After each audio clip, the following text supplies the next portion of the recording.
Danny, great to see you. Thanks for doing this. My pleasure. Good to see you. So I read that VRC started in 1981. Is that right? VRC, as it's known, started actually in March of '88, but the uh, precursor company to VRC, the foundation, that's absolutely correct, started in 1981. And you started in 1985. That is correct, August of '85. You were in college. I was just starting college. I had only had one job in my life, flipping hamburgers um, up to that point, and was going to college. I'm old enough. It was Memphis State. Was going to college at Memphis State in the mornings and was a delivery route driver in the afternoons for a company called NST, which was the precursor to Vital Records.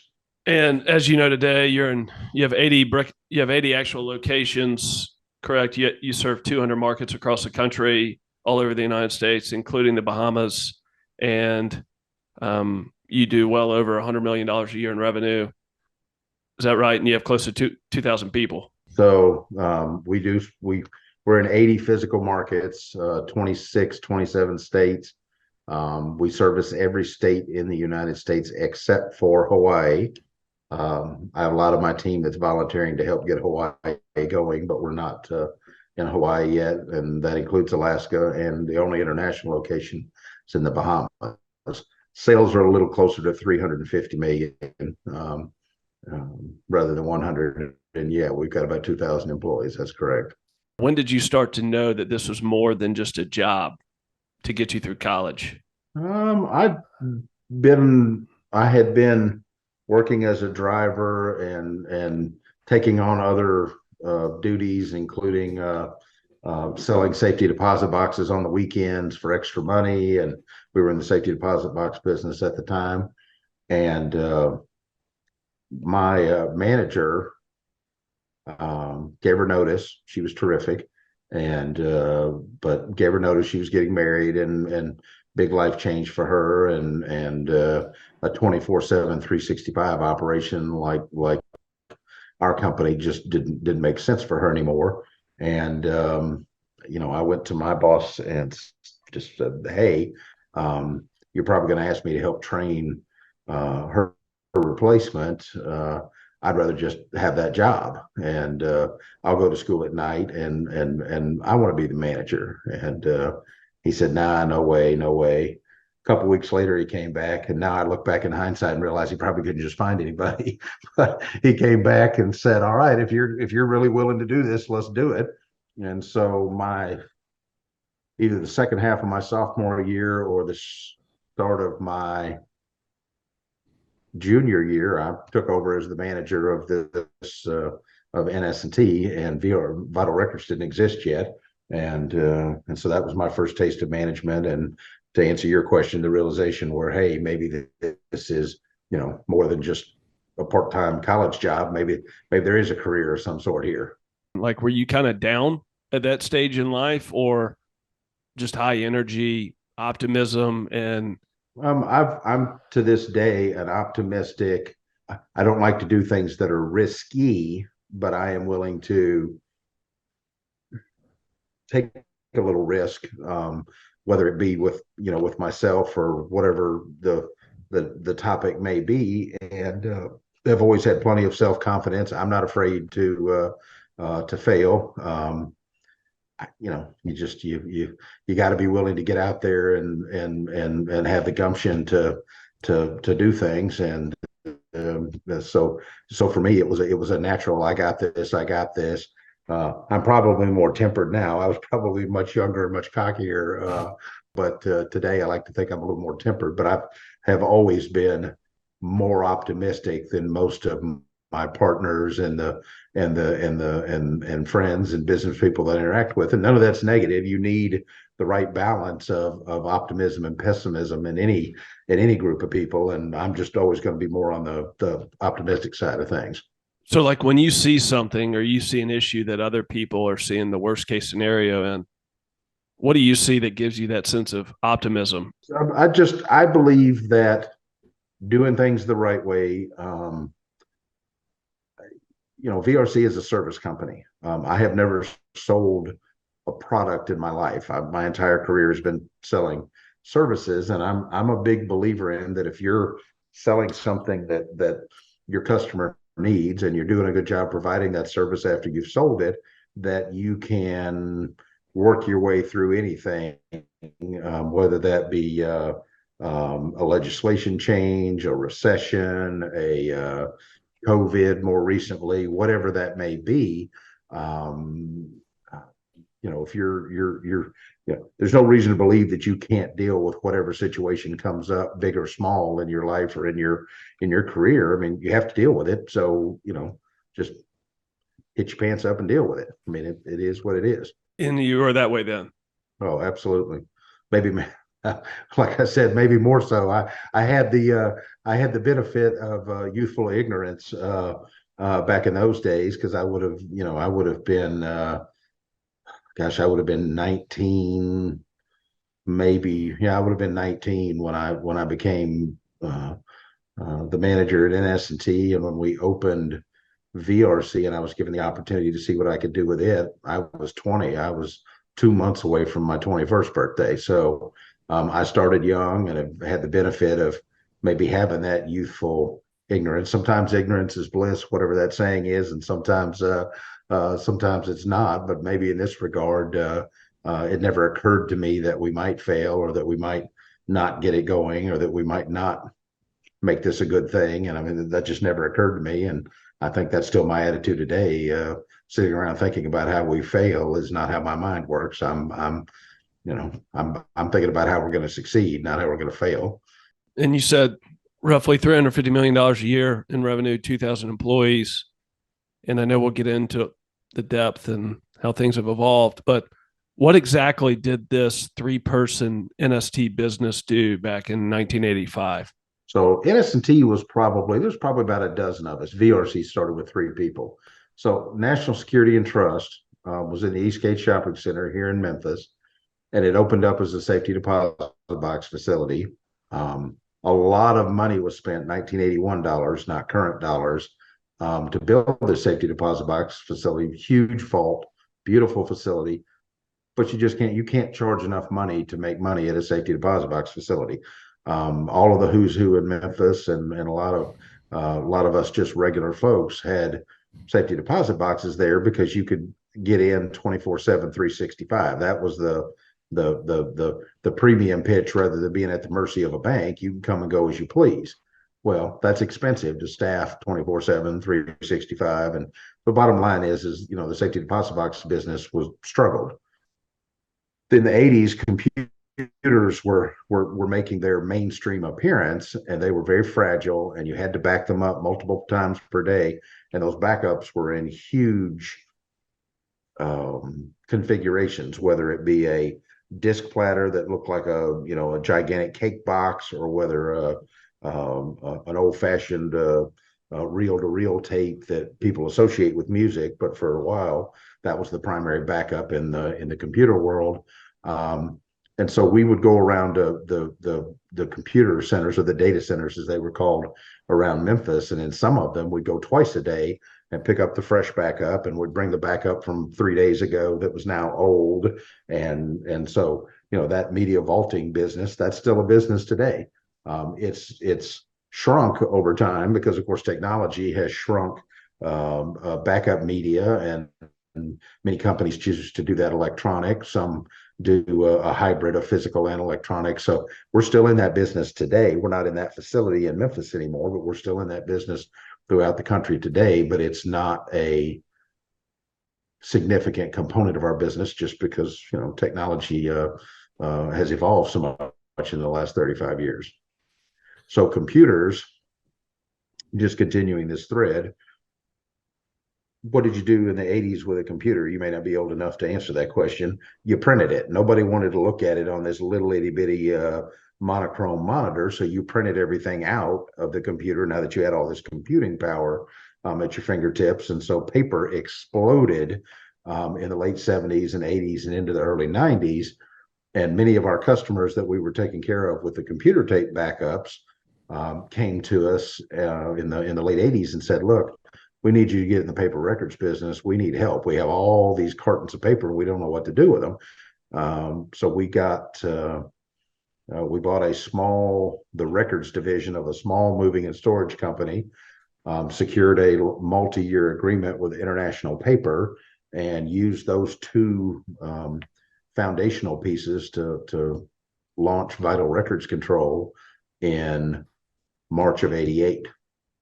Then eventually the other entities we had all just became part of the VRC family. But at the time, they were two distinctively different things. So you were just plugging away, taking care of customers, and because you love service business or service businesses, just doing whatever you could to prove yourself, being early 20s and doing a good job. And then as a result, as the world evolved and things changed, people had problems because of how technology shifted. And then they just said, hey, we need you to figure out a solution. But you had that trust. Is that fair? Oh yeah, without a doubt. The trust that we earned at NS&T doing the media vaulting backup and the high level of service that we provided, without a doubt, provided the opportunity for Vital Records to exist, because the other options you had, think of companies with warehouses, you had moving and storage companies, mini storages, whatever, where all these boxes full of paper were going. Well, there was no inventory management, no service to move the boxes from the office to the storage site and back. And when you needed to retrieve that Palo file, where were you going to find it and how were you going to find it? And so things that within my industry would be taken for granted today, back in the mid to late '80s, these were completely foreign concepts. Particularly in a smaller city that maybe was a few years behind the bell curve at the time. There just weren't any options available. So it just all came together nicely to take a stab at it and see if there might be anything in this paper record storage and information management industry. And while there was a lot of work in between then and now, the rest is sort of history, as they say. Was it fun? I still love going to work every day.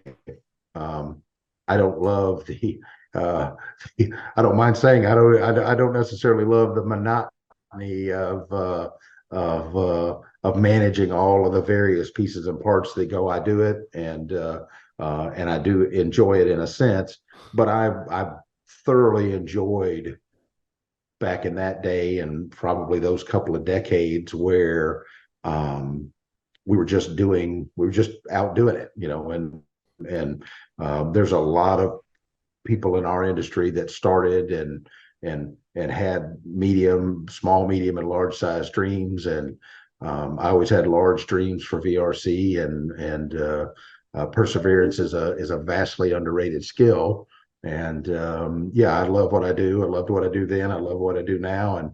And we just had a lot of fun building VRC. I mean, I've got a core group of amazing people. Many of them are still with me. A few of them, unfortunately, are not, have either passed or retired or whatever the case may be. But I still have a lot of that group that just help us get it done. And we had a blast along the way doing it.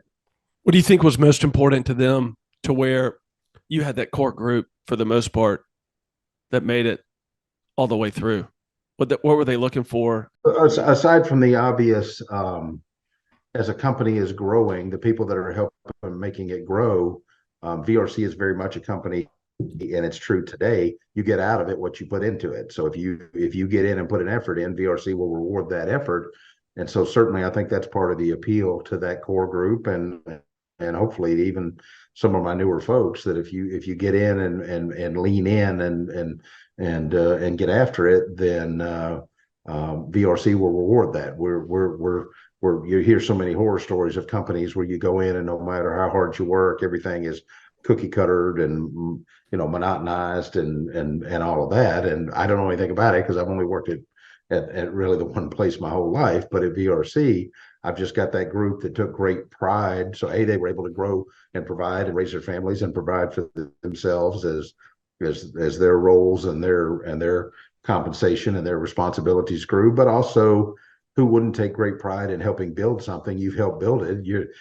It's as much their baby as it is my baby. So there's a real, with that group, there's a real spirit of, we got this. And those are the people I lean on when there's something challenging or customer needs something. Some of the challenges are really positive. A customer needs something that seemingly would be impossible to do. I lean on that group and say, we thrive on impossible around here. Let's figure it out. I have, I'm at home, as you can tell by the background behind me, but in my office, I have a cutout slogan that quote by Walt Disney that says, it's kind of fun doing the impossible. Because I'm sure I've not read a biography on Mr. Disney, but I would suspect he was told many times early in his career that he's crazy building Fantasyland movies and Fantasyland amusement parks. And I heard a lot that the records management industry was going to go away, and that warehousing and service companies don't make it, and I heard a lot of that, and candidly I ignored it then and I ignore it now. Could you share one or two of the hardest times you've been through in this business?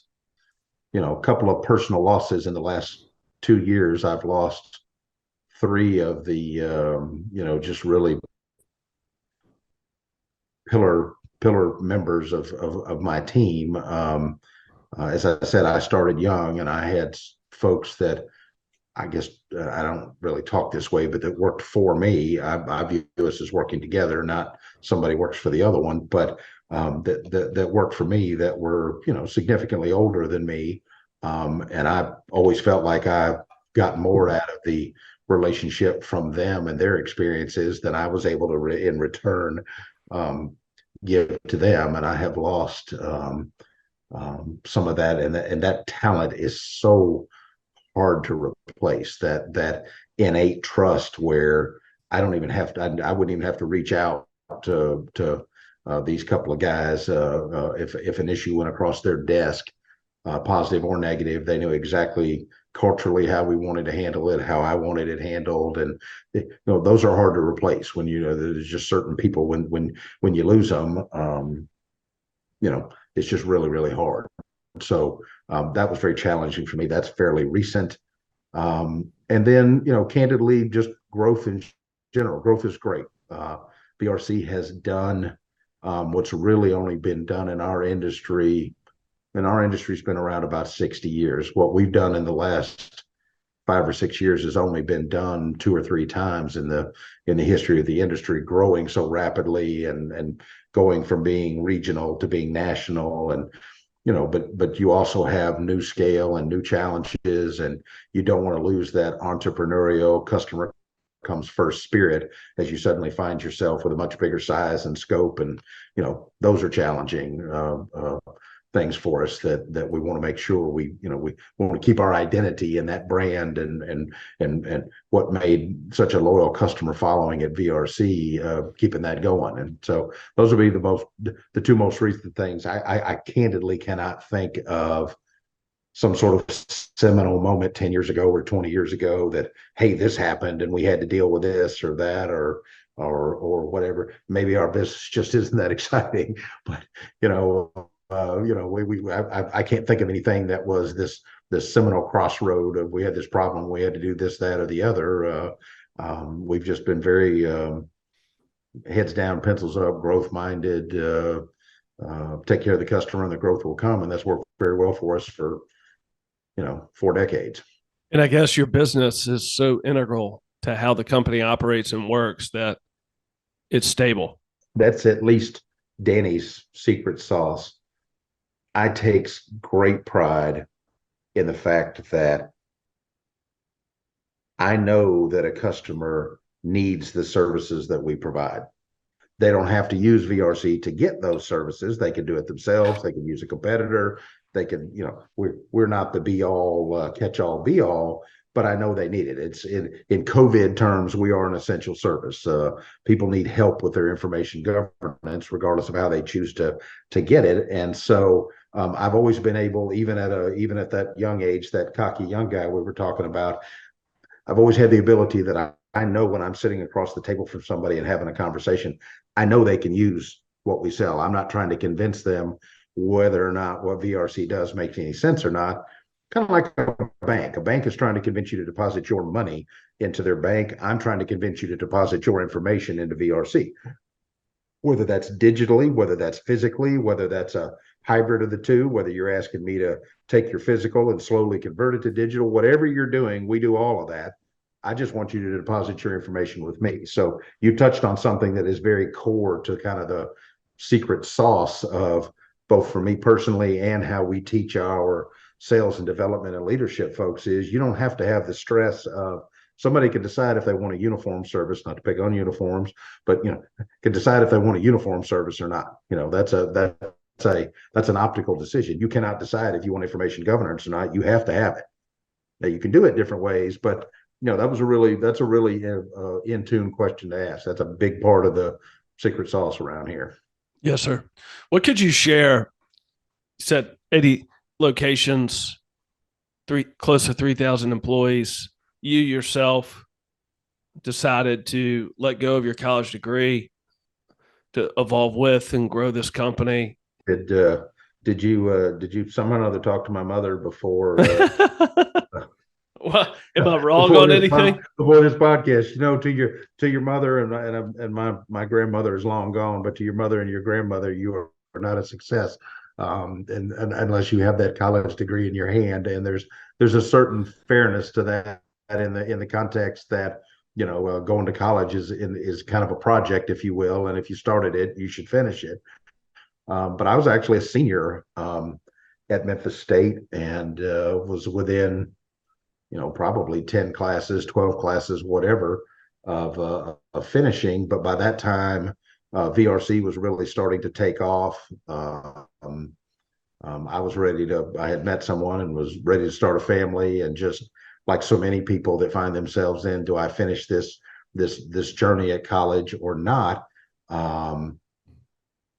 It just at the time it was a very easy and natural decision, despite the grief I got at home. It was a very easy decision for me to say I'm going to focus on this for now. If it doesn't pan out over the next couple of years, I'll still be in my young 20s. I'm young. I can go back and finish. I only need a couple semesters, and but it was a pretty crushing burden to run a 365 24/7 business that's trying to grow, and you candidly are running behind a little bit because I didn't know everything I needed to be doing in the exact order that I needed to be doing it. I was literally the proverbial cart in front of the horse. I didn't have that college degree. I didn't have that previous experience running something to help me at VRC. I had great mentors and an amazingly supportive board of directors that saw something in me to give me a chance to get in, flounder a little bit, and figure it out. But it was just unfair to the business and to myself. College just became secondary, and I still tell myself I'm going to go back and do those last classes. I'm going to do them at Kansas this time, but I keep telling myself I'm going to retire and put a Jayhawk diploma on the wall and finally make my mom happy. But it just got to where it just wasn't that important to me, and obviously it panned out and worked out just fine. But at the time, it was a controversial decision within the family for me to not go on and finish up, particularly being so close. But you do what you got to do. Take whatever I say with a grain of salt, but 40 years of commitment and focus and execution. I think that would be the whole point of any degree. And then secondly, that did hurt here, and being a Tigers fan, and that you would. Well, the really sad part is I sat in my University of Memphis season tickets, I used my University of Memphis season ticket access. I was at the game in 2008, and clearly I was going to be happy either way, whether Memphis won or Kansas won. I'm not going to change history and say, oh, I was rooting for me. I was born in Lawrence, Kansas. I'm a rabid Jayhawk. It is in my blood. But I want Memphis to do well. I'm thrilled they're back and rolling a little bit again now. I don't have an official alma mater, but if I did, that would be it. And so it was a really surreal experience. But the Memphis fans couldn't have been any classier or more dignified. And it's so hard to can't. That was what 14, 15 years ago. And you don't hear a lot of that now going on in sports arenas and all that. But it was just a really good game, and Memphis should have won, but Kansas figured out how to win. But it's just ironic. I was sitting in the Memphis fans because that was my access to get to go to the Final Four, watching Kansas. It was very surreal. Going back, it seemed to me that it really meant something to you when you talked about this core team and people that knew what to do and they didn't have to ask. They knew the way they felt was right. They knew the way that you would want it done. And given the fact of all the people that you've hired, worked with, people you fired, and the people on your team that have done the same over the course of the last close to 40 years, what have you learned about people across the country? Who's actually productive, who's valuable, and what to look for regardless of what the resume says? I am a big believer, and we're in the process of filling a newly created executive position, in fact, within VRC. And so I'm the world's worst interviewer because the qualifications and all that are great, but any interviewer worth their salt can work their way through that. I spend most of the time when I interview working on the how fit. And I'm very candid and upfront with whoever I'm talking to. I set the table with, look, I may jump around a little bit on you, but I'm doing it on purpose. I want to make sure that VRC is fit for you, and I want to make sure you're fit for VRC. The worst possible thing for both of us is for you to come to work here and we realize this isn't it. And so that's a lot in our culture, at least at the senior level, is when you're interviewing employees, are they going to have the right personality and sort of can-do gumption to fit in at VRC. If you're looking to come in and strictly watch this group do this and this group do that, VRC is not for you. We are very much a roll up your sleeves, get it done. You had mentioned that you met my relatively new, she's only been with me a couple of years, CFO, and she and I hit it off immediately in our initial conversation a couple of years ago, and it was easy to see. I have no idea if she was the most qualified, wonderful, best financials manager, CFO, but it was easy in the conversation to pick up on the personality fit and the ability to come in and join the team and the culture at VRC, and that's been a dynamic hire for us, and just she's terrific. But I don't know if that helps answer the question or not, but the how fit piece is so terribly important. And in my opinion, I'm not hiring somebody to fly a plane, and if I did, they'd have certain certifications. I guess in the case of my CFO, obviously she had her CPA and other background certifications and whatever, but we're if you take that down a couple of levels, we're looking for people that have a customer first, team first, how do we get this done sort of an attitude about things. And candidly, that's harder and harder to find nowadays. We've sort of evolved into a island of me culture in a lot of ways, and it makes it challenging when you finding those team oriented. There's nothing wrong with being able to take care of yourself. If you can't take care of yourself, why would I hire you to take care of VRC's customers if you can't take care of yourself? So I'm not opposed to somebody. I have gumption. You want people that have gumption, but within the framework of a team. What's the trajectory that you see? What have you had to hold the line on, and you and your others within the company, and what does that look like over the next 10, 20 years? That's an interesting question, because that's where my optimism fights some of the trends, and I am not qualified to speak on things culturally and probably not even economically, on a macro scale. But it is more challenging to find folks today that want to roll up their sleeves. Some of our the work positions at VRC are very physical. You're working in a warehouse, pulling cartons of paper on and off the shelf. You're loading them on and off of a vehicle and delivering them to and carrying them to and from and in and out of the customer's locations. You know, it's a physically demanding job. It was a physically demanding job when I was in a lot better shape and did that job, 30 plus years ago. And it's a physically demanding job today.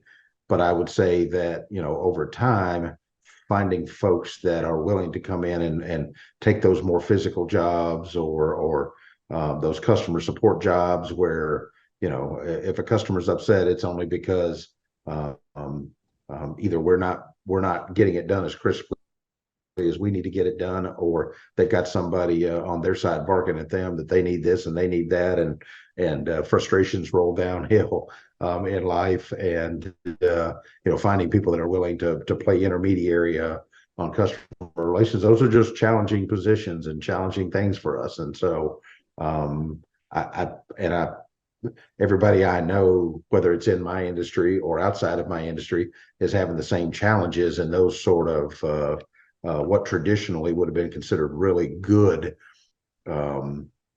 if not starter jobs, that second or third job in your life, sort of a thing as you're getting going. It's just harder to find. And I don't even know if that's a negative. It's just the reality of the world now. It's harder to find people that want to jump in and slot themselves in those roles and work their way into that next opportunity or whatever may come with it. But for everyone I sit here and every slot I sit here and say I can't find somebody, I've got another one where, hey, we did, and they're a great member of the team. We love to promote from within, but that is more challenging without a doubt, and it's kind of a market by market thing. It's not. I think it depends on the economy of the market you're in. If you're talking about Nashville, Tennessee, Nashville is booming. There's a lot going on. I tease all my Nashville friends. Nashville's very bougie now. And so it's more difficult, to fill those sorts of jobs in Nashville than it is Lubbock, Texas, New Orleans, Louisiana, Des Moines, Iowa. Yeah, Des Moines, Iowa, Colorado Springs, places we have facilities, and so it just I don't have a great answer for you to that question. I get what you're asking, but I'm not. That's the best way I can describe it. Is the world has just shifted a little bit, and that started pre-COVID, and COVID just sort of accelerated all that a bit. But that sort of shift to it's harder to find folks that will step in and do these roles, and certainly the compensation for those roles has gone up a lot, and that's good, and there's nothing wrong with that. But even to an extent, it's not always the compensation. It's just this. I'm not going to do this, and so you have to adapt and adjust and put other things in how you schedule and how you compensate and whatever to make people feel like it's more worth their while than maybe what they walk in the door thinking it is. So is it fair to say that it's a challenge? It's more of a challenge than what it's been, but there are people, doesn't matter, that are going to be willing to do the job. Yeah, to an extent. That's where I said I'm not qualified to offer an opinion on the socioeconomic whatevers of the world, and I wouldn't pretend like I am. But yeah, it depends on the market, and we have a fantastic team in Nashville. It's just always more challenging when we have an opening in Nashville to fill than it is. It typically takes a larger pool of candidates and a little bit longer runway to fill a position there than it does in Milwaukee, Wisconsin. Just Nashville is kind of booming, and people have more options to explore and compare, and it just is what it is. But yeah, I mean, there's still plenty of people out there. You don't have to have a degree. You don't have to have some sort of an advanced skill set for 90+% of the jobs at VRC. You don't have to have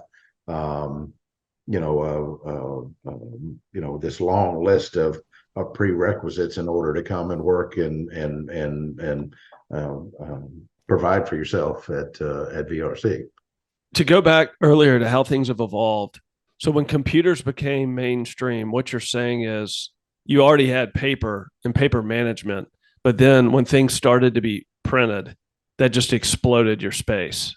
Well, so obviously paper's been around a lot longer than computers, but where paper would have been growing through the 50s, 60s, 70s, would have been growing by some digit percentage as companies, did the work they were doing, and then ultimately all the financials would have been done on paper and so forth. But once you had computers become more mainstream in the 80s, everybody was printing things out of the computers and writing on them and making their notes and then doing reports. And what today people take for granted, just the advent of the word processor rather than a typewriter. Now all of a sudden you can just make volumes of presentations and memos and letters and things that you would have been more judicious about previously because you were having to manually type them. And it's not three ladies or men that the only ones that can operate the typewriters. Everybody in the office suddenly is computing and spitting stuff out, and so paper just suddenly was exploding and growing by 20% a year instead of 7 or 8, or I don't know what the exact stats are. But you had a period of time there where I think the business community felt like they were going to get buried alive under paper, and so that in turn eventually put the push to how do we get things to stay in the computer? How do we get more digital? How do we, even if we take it out of the computer on paper, how do we scan it and get it back into the computer digitally? And so that balance still goes on today. So there's still growth in paper even today, but it's back to being, low single digits and not out of control double digits. And as I said earlier, VRC, we have a thriving digital component of our business, and we still have that sort of backbone physical paper record storage component of the business. And so, there's a good balance of the two. And so then when personal computers, office computers continued to become more mainstream, people are printing documents. So then that flooded the market with paper. And then when things needed to start being stored digitally, that was almost like this really wonderful intersection for you to where you were still driving with the opportunity of paper, but then you're also creating solutions digitally where people needed that organized, stored, and legally and HIPAA and everything like that. Is that fair? That's absolutely fair. At some point, any company could decide to store their own physical records and either come up with their own system or buy an inventory management system or whatever the case may be. But when you get into the more complexities of workflow management and getting the mail scanned in or the final reporting scanned in or the workflow to automate your lockbox or whatever the case may be, those are the things where big companies are really good at that because they spend a lot of money figuring it out. But your SMB, your small and medium companies, they need help in that space. And so VRC over the last 20 years has grown that component of its business. It's a significant portion of what we do today. And so today we tell people when we sit down for the first time is, look, if you've got physical records you want to store, awesome, we'd love to have them. If you've got digital records that you need organized and some sort of software layered on top of them so you can find what you need when you need it, great, we do that too. The reality is most companies have a little bit of both of those two things, and so it doesn't make any difference to us if we're selling you physical or digital. We just, again, go back to my statement a few minutes ago, we just want you to deposit your information with us. What form it's in is irrelevant to us. There's obviously a well-known family out of the Memphis market that was one of your backers or investors. Is that true? Sure. So the Bells family, BELZ, the proud owners of the Peabody Hotel, Jack Bells, or Mr. Bells, as I refer to him, and other members of the family and of the Bells team. They were the original owners, along with other prominent Memphians. We had some attorneys and various other prominent Memphians that made up the original ownership of VRC. A fantastic group of people that I am forever indebted to for not just the opportunity, but the additional opportunity to just learn from really successful people. That not everything they touched was successful, but they learned from those failures. Another favorite saying of mine is a Nelson Mandela one of I never lose. I either win or I learn. And I think that those are absolute words to live by. And really from somebody who, when you think who said that, really resonates. But no, the Bellses are fabulous. They're no longer involved with VRC, but they are just a tremendous family, good business people, even better people. And they, everything that is VRC, it was their baby for well over 30 years, and just fabulous folks. And now you have an investing partner or owner in Windjammer Capital. There's only been two owners of VRC. So you had the Memphis group that owned VRC until early 2017. That group, I was the baby of that group, the board, if you will. I was the sweat equity guy, the younger guy of that group, and for a variety of reasons, not the least of which is they recognized that the business had a real opportunity here, and the current structure and approach to things at that time was just going to hold the business back. And so a private equity firm bought VRC in March of 2017. And so we've been with them for the last 6.5 years, and we are 7 times the size we were 6.5 years ago. So it's been an equally tremendous partnership with private equity that we had, with the Belses and the Lazaroffs and our other Memphis owners. Just both groups very similar in a lot of ways in their approach to doing things right and investing in the business, but also different. And private equity is very aggressive, where understandably more privately held business would be a little more conservative, and just a lot of things alike and a lot of things different. But 20 something years of getting to work with the Belses and the other members of the board prepared me well for the private equity world and that approach too. We were already running a business in the right way when private equity came along, so it wasn't an additional learning curve. It was just a matter of doing more of what we were already doing. What have you learned, or what did you see with private equity where they can have an interesting reputation for things to actually be somewhat pleasant versus just a total pain? So it's, my sponsor, as we call them, is a company called Windjammer Capital. And so I'll digress for just a half a second, then I'll come back and give a more direct answer to your question. The last conversation, I tell this story frequently. In fact, I share it when I get invited to Windjammer's annual meeting every couple of years to give an update to the investors on VRC. Is the two primary contacts that were looking at buying VRC that worked at Windjammer. They're still my primary contacts today. They came to visit me in Memphis, and it was just 3 of us. And they said, well, before we do this, we have one question for you. And I said, great. Before we do this, I have one question for you. You go first. And their question was, can you double this business over the next 5 years if we back you? And I laughed and I said, if you back us, we're going to do a lot better than doubling this business. That would have never entered my mind to be your last question. That's no problem. They love that bravado, because a lot of the companies you buy, it's not their fault. They may not be in an industry where that was an opportunity, and whatever.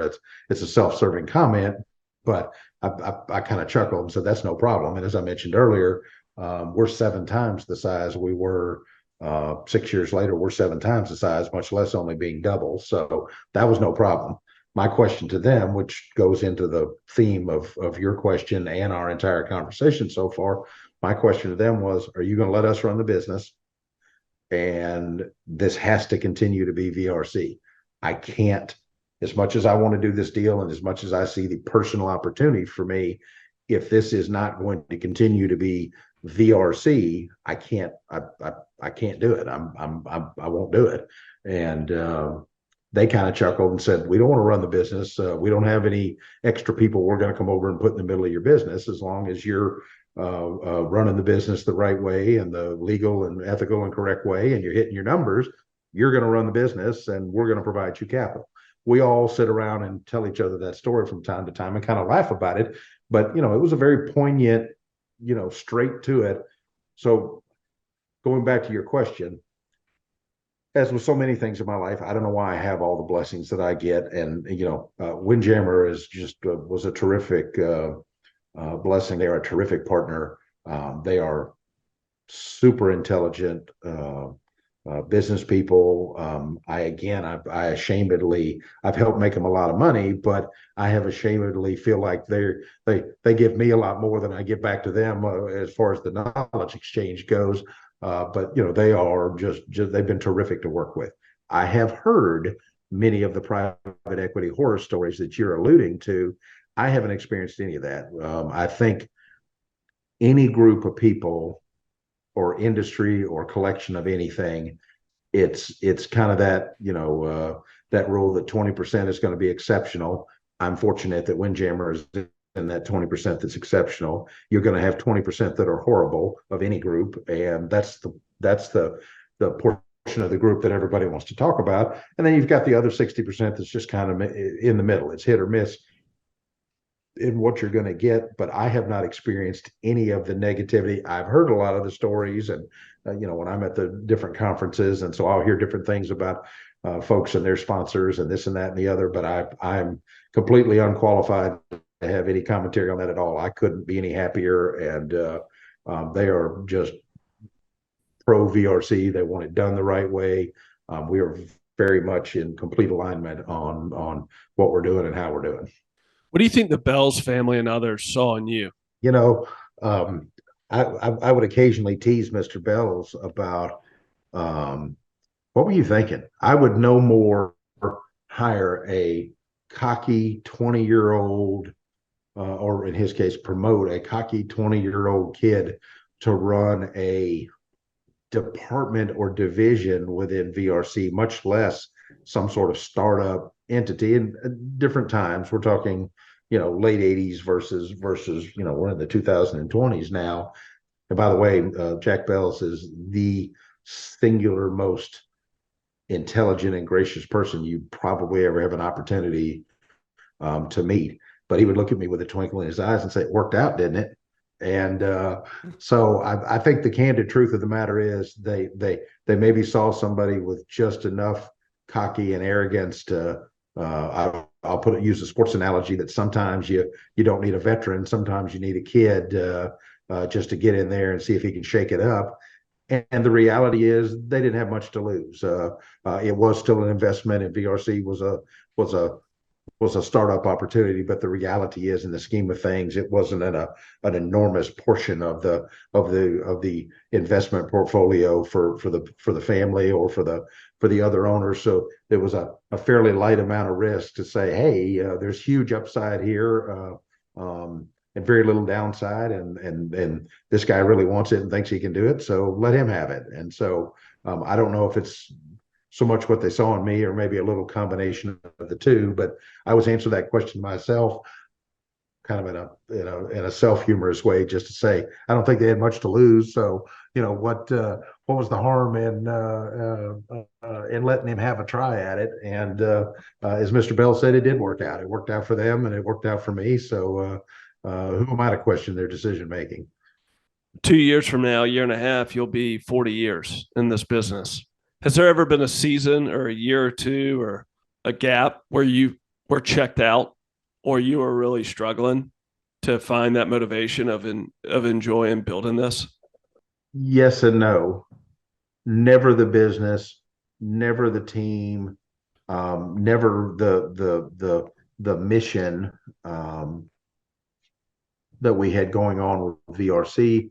There were some personality conflicts, um, just part of the natural maturation of a group that had been together 30 plus years. There were some personality challenges going on, in 2015 and then 2016 that were weighing on me, not to the point that, hey, I don't want to go to work today or anything, that dramatic, but, that was a small portion of one of the additional reasons why it made sense for the original group to say, hey, let's let a new group come in and see what they can do with the business. That would be the only rough stretch in my entire career, but it never really impacted um, work. And it's funny you touch on the 40 years. None of the previous anniversaries have really affected me, but when I was younger and dumber and more cocky, I can remember a conversation with my father.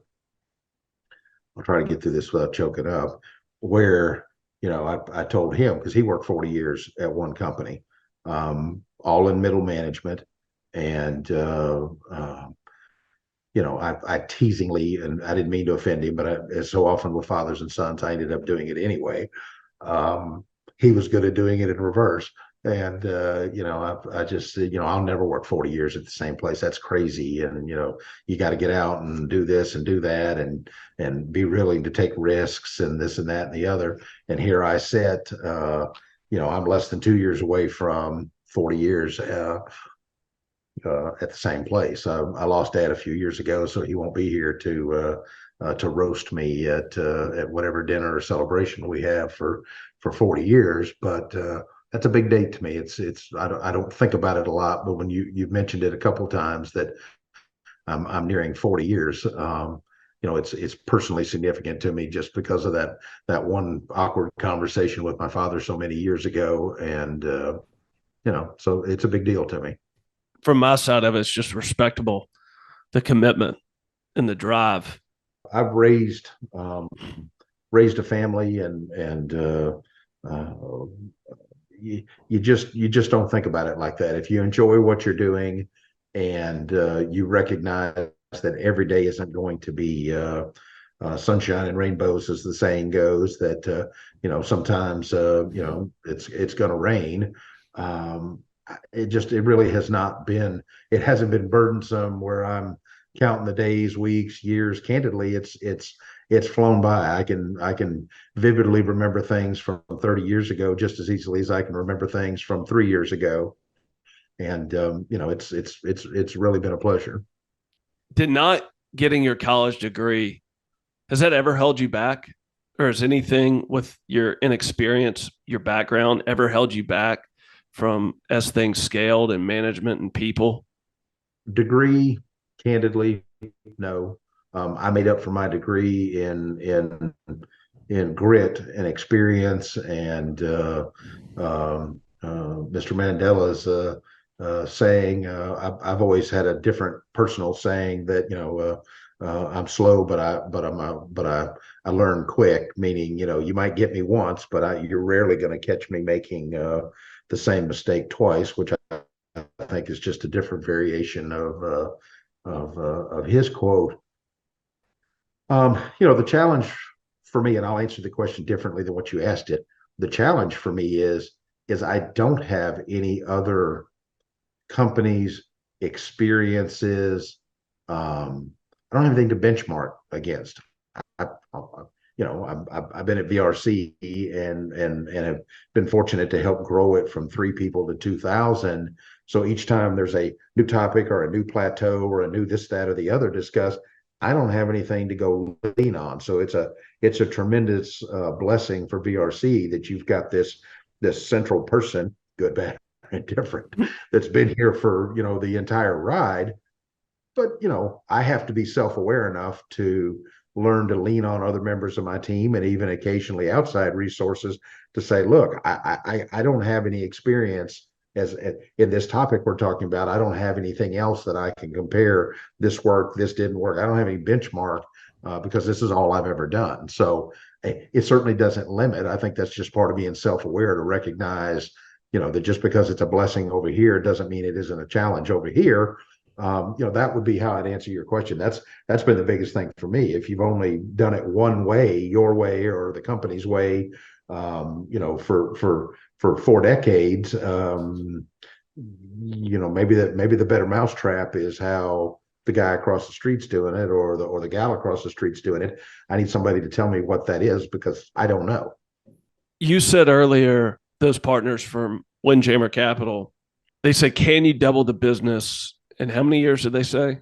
5. And you said yes. And you said now you've close to tripled it. Is that correct? No, we're 7 times the size. 7 within 5 years? Well, we're 7 times now. So within, we probably doubled the business within a couple of years. I don't know exactly what the milestone points would be, but at the 5-year mark, we would have certainly been, call it 5 times, probably 5 times the size in 5 years. And we're 7 times the size in 6.5. So basically we've been adding a turn each year, more or less. That's probably the best way to say it. What was the potential? What'd you see that gave you that confidence to say yes? The knowledge, while I was picking on myself for not having benchmarking on this HR topic or that operational topic, I know my industry. I've been the business leader, minority owner of a company in the industry for a very long time, and lots of interactions with my peers, most of which outright own their businesses or owned the majority of the business. I served on a lot of boards. I love to listen. I don't mind. I'm opinionated and happy to dive in and weigh in probably more sometimes than I should, but I also love to listen. That's how you learn. Is I like to listen. So I knew my industry. I knew there was an opportunity, that there would be a number of people that were ready to cash in their version of the American dream and monetize a business that they quite literally had built as a family, and would be ready and they would want to turn that business over. Dollars matter, but they also would want to turn that business over to a company or an individual, or the combination of the two that they trusted. And that's where the VRC brand has always been so strong in our industry. And so, I had a high degree of confidence that we could get out and have companies that would be able to merge into VRC. And as we merge those companies in, that would provide additional opportunities to gain new customers and new logos and new sales wins. And so I'd love to tell you I was, omniscient and knew exactly what was going to happen and all that. That's not at all what I'm saying, but I had the confidence to know we'd been doing this on a small scale with, I'm going to call it the Bells Group for simplicity. With the Bells ownership group, we've been doing this on a small scale for 30 years. VRC had acquired, a number of companies. We weren't new to having companies merge in with this. We weren't new to going out and winning new logos and contracts that candidly a company of our size shouldn't have been able to go out and win. So to now have the capital and what we believed based on the business plan, we would grow the footprint. I knew we were already doing it. I knew we could do more of it with more scale and more opportunity. And that's exactly what's happened. So it's not as if though I had to come up with some new fabulous business plan for the Windjammer group. Our thesis, as they like to call it in the private equity world, worked on a smaller scale, and it clearly has worked on a bigger scale. And the balance sheet and the capitalization just made that drive forward. That's exactly right. The key is the access to capital and the willingness to take the risk associated with the extra capital. And that's the private equity model is, hey, we'll take a little more risk in order to see if we can grow a business and get more reward. And in our case, that's worked out very handsomely. What's most important to you from an acquisition standpoint, integrating that and making it go as well as possible? So for every deal we do, we probably turned down at least two, if not three opportunities that either the geography didn't make sense for VRC, the revenue mix didn't make sense for VRC, the approach to how the business was run doesn't make sense for VRC. It has, unfortunately, maybe it's got good people and good intent, but just isn't a well-run business, whatever the case may be.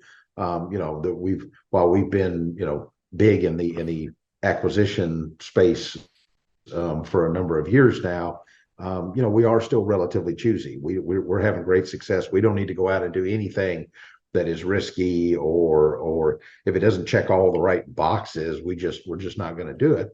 Once we acquire something, this is where, I've got a 20 plus year veteran of VRC that leads my in-house integration group. And so we have a literally a 200 and something item checklist in order by first week, second week, third week, whatever, after closing. And we just get in and we get we don't do everything great. We have certainly stumbled and fumbled the football more than once on different integrations, that we didn't do this piece right, or we didn't do this piece as well as we could.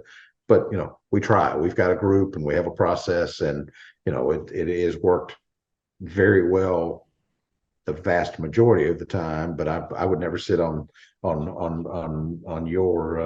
your podcast or any other conversation with anybody and say VRC is perfect and VRC is one. We're a service business. I'd love to tell you we never stumble and fumble, but that's not true. I'm sure we made late deliveries somewhere in the United States today. It pains me to say that, but that's the reality of we're not perfect. We try and we want to do a good job, and I think we do a really good job, but we're not perfect. But you're obsessed, I guess, with the business, and you have been. Better is a strong word. There are some hyper talented people and some really energetic people that I admire in our industry, from companies much smaller than VRC. Not so much from the ones that are our size or bigger, but a handful of people. So I wouldn't say better, but I would certainly say competent and comfortable. But better is a strong word, and it's a relative word. There's more than one approach to things to get things done, and there's nothing wrong if multiple people are using the same approach to get the same good job done. So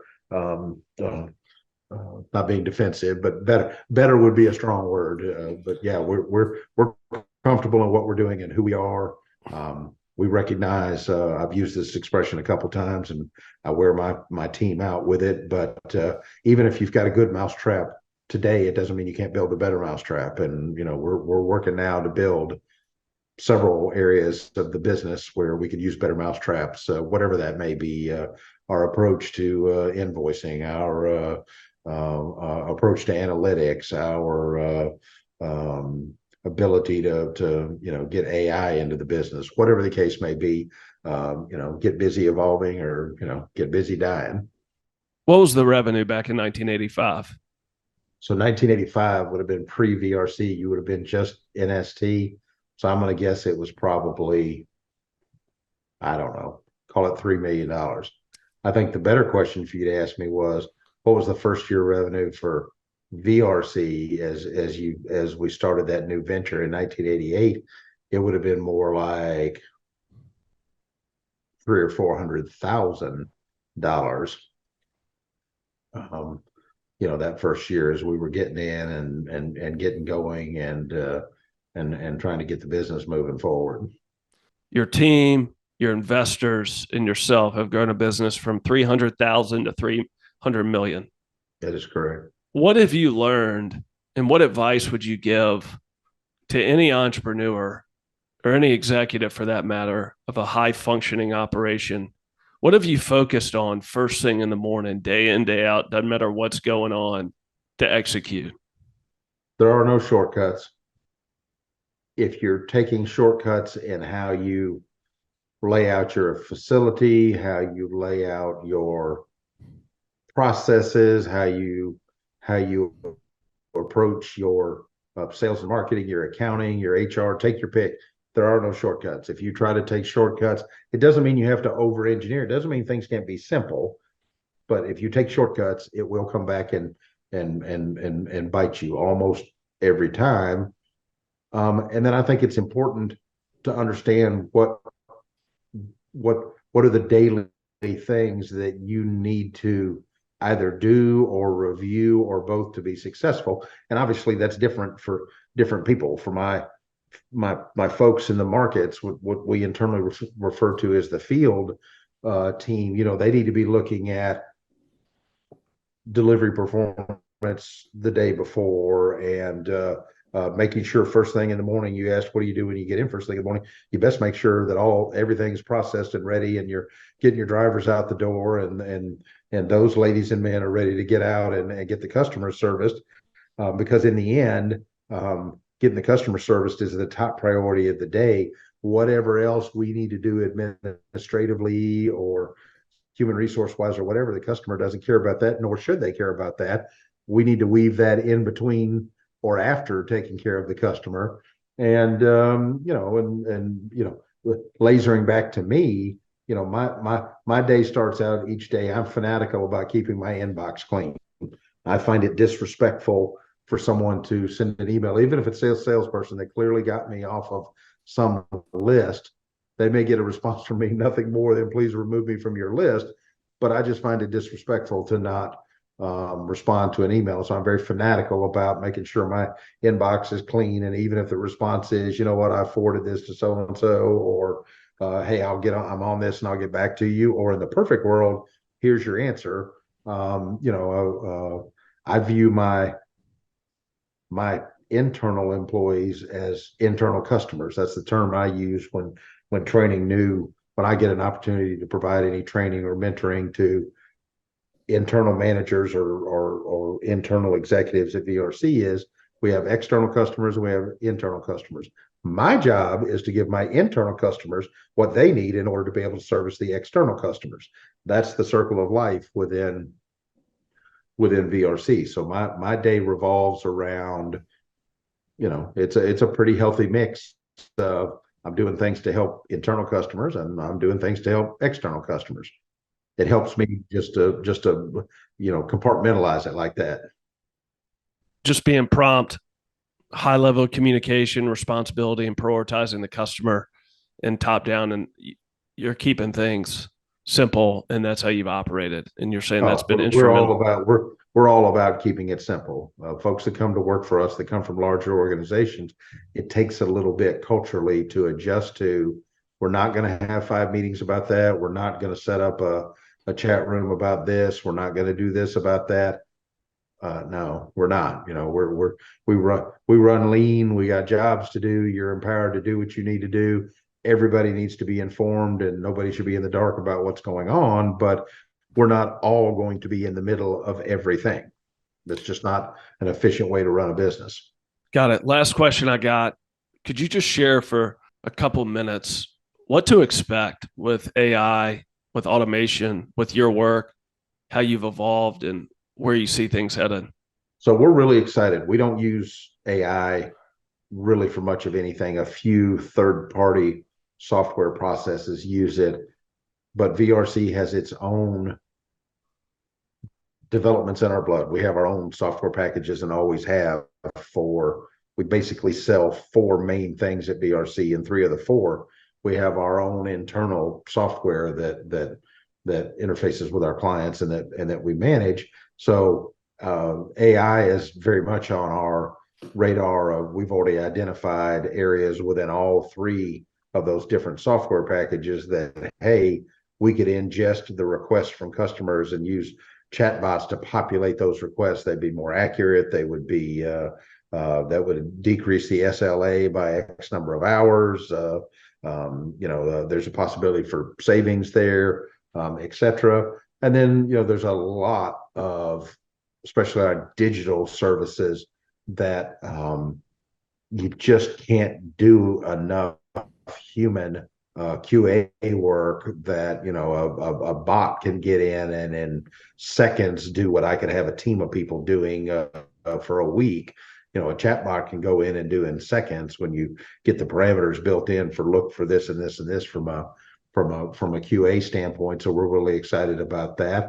And then there's a whole variety of other maybe lesser things that are down on our list. It's not going to revolutionize VRC, in my opinion, and it's not going to necessarily revolutionize our industry, but it definitely provides opportunities in our industry for better value for our customers, better SLAs, and better quality of the work that I'm human. I'm not anti-human, but the opportunity to be able to use technology to do all of those things I just described. It's pretty exciting, and so that won't be instantaneous at VRC. That's a over the next couple of years sort of a thing, and I know others in our industry are looking at it and are excited about it too. But it's not we're not one of these industries where AI in the next year is just going to be taking it over and all of that. I could be completely wrong there, but it's not going to be a VRC, and I don't think it's going to be within our industry per se. Yeah. But we are excited. I'm not anti that. I think it's terrific technology, and applied properly, it could do some terrific things for us and others in our business. I could go on. I could do 2 hours easily, just understand this business and how you took it from you and your team from 300,000 to 300 million and not stopping, and your story as well. Well, thank you, and grateful for the opportunity. It's an easy cadence for me. I feel like we've been talking for 10 minutes. It's an easy cadence for me to talk about VRC and what the team has been able to accomplish, and so I appreciate the opportunity to share, and maybe we'll do a follow-up down the road. I love that, man. It's 40 years with one business at this kind of trajectory ain't a bad deal. Not at all.